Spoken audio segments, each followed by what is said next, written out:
আসসালামু আলাইকুম। এই সুন্দর প্যান্টটি আজকে আমি কাটিং এবং সেলাই করে দেখাবো। তার জন্য এখানে আমি 12 ইঞ্চি কাপড় নিয়েছি। 12 ইঞ্চি কাপড় থেকে উপর থেকে 7 ইঞ্চি এভাবে দাগ দিয়ে নিব। তারপর নিচে হাইর ইঞ্চির জন্য 3 ইঞ্চি এভাবে দাগ দিব।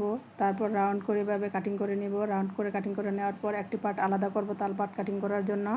এভাবে তালপাট আধা ইঞ্চি পরিমাণে এভাবে ভিতরের দিকে দিয়ে তারপর তালপাটটা কাটিং করে নিতে হবে। তারপর আমি এখন সেলাই করব। দুটি সোজা সাইড মাঝখানে দিয়ে দুটি সাইডই আমি সেলাই করে নিব। এভাবে কাপড়টাকে সোজা করে সোজা সাইড মাঝখানে দিয়ে দুটি সাইডই সেলাই করে নিতে হবে। এভাবে আমি দুটি সাইডই সেলাই করে নিলাম। দুটি সাইড সেলাই করে নেওয়ার পর আমি নিচ দিয়ে রানের সাইড সেলাই করব। রানের সাইড এভাবে প্রথমে এক ভাঁজ, তারপর আরও একটি ভাঁজ দিয়ে চিকন করে সেলাইটা করতে হবে মাঝখান দিয়ে, তারপর এলাস্টিক লাগাতে হবে। এভাবে আমি দুটি সাইড প্রথমে চিকন করে দুটি করে সেলাই একটি করে সেলাই দিয়ে নিব। তারপর আমি 11 ইঞ্চি মোট 22 ইঞ্চি এলাস্টিক নিব।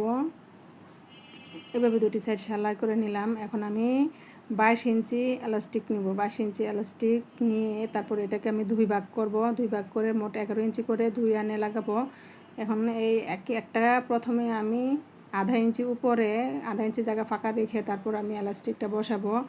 এভাবে প্রথমে বসিয়ে তারপর প্রথমে আমি এক সাইড সেলাই করব, তারপর আমি অপর সাইডে সেলাই করব। এভাবে সেলাইটা করলে সুন্দর মাঝখান দিয়ে সুন্দর একটা লুক আসে। তো আপনারা এইভাবে লাগাবেন। আর এই সাইজের এলাস্টিকটাই সবচেয়ে সুন্দর। এমন একই নিয়মে আমি দুটি সাইডেই সেলাই করব। তারপর আমি অপর সাইডে রানের সাইডে আরও একটি এলাস্টিক লাগিয়ে নিব। একই নিয়মে লাগিয়ে নিতে হবে। এটাকেও আধা ইঞ্চি উপরে নিতে হবে। যারা আপনারা আমার সেলাই কাজ দেখেন, আপনাদের কাছে ভালো লাগে, তারা অবশ্যই আমার পেজটাকে সাবস্ক্রাইব করে দিবেন। আর নতুন নতুন ভিডিও দেখতে অবশ্যই কমেন্টের মাধ্যমে জানাবেন আপনারা কি দেখতে চান। তো একই নিয়মে আমি দুটি সাইডই সেলাই করে নিলাম। সেলাই করে নেওয়ার পর নিচ দিয়ে যে হাইয়ের খোলা অংশটি আছে তা আমি সেলাই করব। এখন সেলাই করার পরও সোজা সাইডটা মাঝখানে রেখে উল্টা সাইডে তারপর হাইয়ের সাইডটা সেলাই করতে হবে।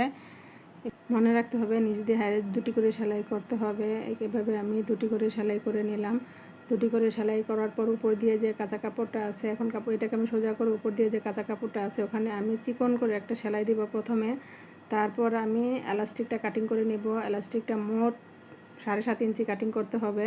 7.5 ইঞ্চি কাটিং করার পর একটার উপর আরেকটা দিয়ে এভাবে প্রথমে সেলাই করে নিতে হবে। তারপর ভাঁজ দিয়ে এভাবে সেলাই করতে হবে। মনে রাখতে হবে এলাস্টিকের উপরে যাতে সেলাই না পড়ে, আর কাপড়টাও যাতে বেশি ভিতর দিক দিয়ে উপরের কাপড়টা যাতে আবার বেশি ফাঁকা না হয়ে যায়।